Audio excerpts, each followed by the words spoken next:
അധ്യാപകരെ, എൻ്റെ പ്രിയപ്പെട്ട ചങ്ങാതിമാരെ, എല്ലാവർക്കും നമസ്കാരം. ഇന്ന് ജൂൺ 26, ലോക ലഹരി വിരുദ്ധ ദിനം.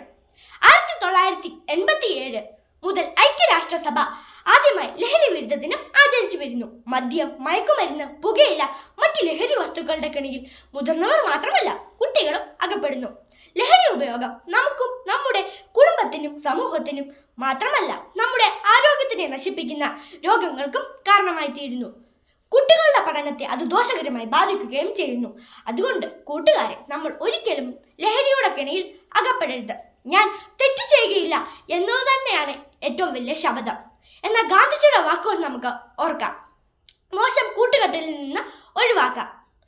ലഹരി ഉപയോഗിക്കുന്നവരെ അതിൽ നിന്നും പിന്തിരിപ്പിക്കുക. ലഹരി കയങ്ങൾ വീഴാതിരിക്കുവാൻ മുതിർന്നവർ മാതൃകയാവട്ടെ. നന്ദി, നമസ്കാരം.